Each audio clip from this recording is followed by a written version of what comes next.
Thank you. The time's 28 minutes to 9. Last weekend there was a summit between Turkey, Russia, France and Germany that called for a lasting ceasefire around the last major rebel-held area of Syria, Idlib.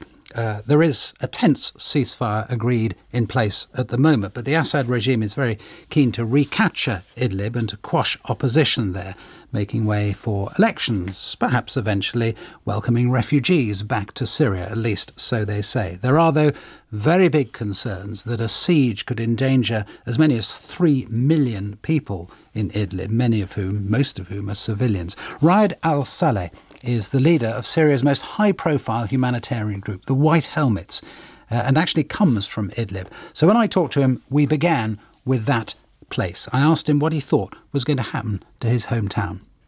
As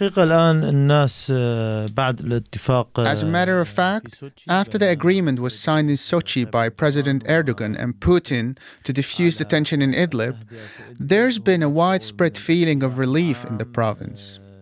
However, the past week has witnessed some breaches by the regime forces in Idlib, Hama and Aleppo countryside, claiming the lives of 9 martyrs while injuring many others. There's a general feeling of détente coupled with fears that the constant breaches by the Syrian regime and the Russians might cause the agreement to fail.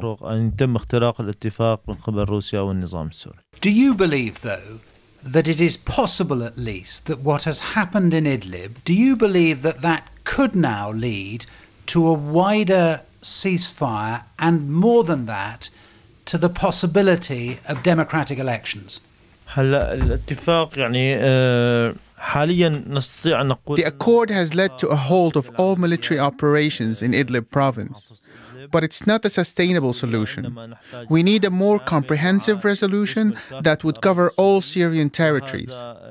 This could only happen if a true political transition process has been initiated, capable of stopping the bloodshed being committed for the past 7 years.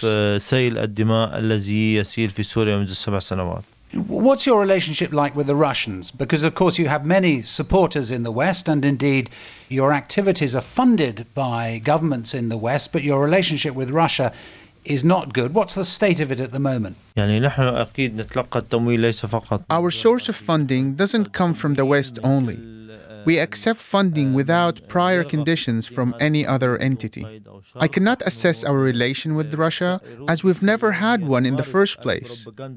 But Russia has been using its propaganda against us in the West by falsifying facts and misleading the international community, whether this was regarding the White Helmets or other humanitarian aspects on the international level.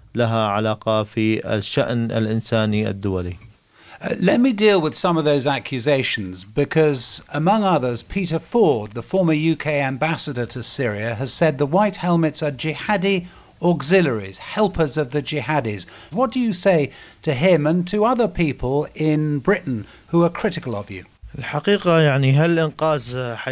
Since when saving innocent people's lives from under the rubble due to aerial bombardment by the Syrian regime and the Russians, since when can we categorize such an act under radicalism? But when we talk about the Russian propaganda, those are the same people who assassinated ex-KGB agent Skripal in the UK a few months ago. They've also hacked the systems of the Organization for the Prohibition of Chemical Weapons, OPCW, by destroying evidence obtained by the organization proving the use of chemical weapons in Syria. All those acts of aggression committed by Russia against the international community represent clear evidence of Russia's politics based on abject lies, misleading, and spreading false propaganda against anyone advocating human rights, freedoms, or democracy in the world. And has that propaganda, as you see it, has it done damage to you? Such propaganda has a negative effect on the morale of those volunteers in particular and people in general. Instead of letting them feel proud with their achievements and instead of thanking them, we're accusing them of committing radical acts that have no relation whatsoever with reality. This would adversely impact their morals and activities.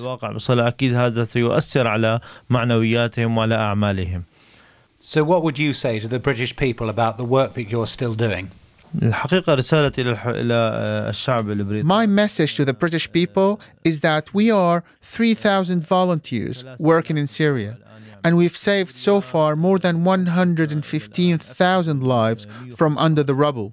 We started our work in 2013, and we are committed to providing humanitarian aid in an unbiased manner to everyone that is in need, regardless of their ethnicity, religion, or political affiliations.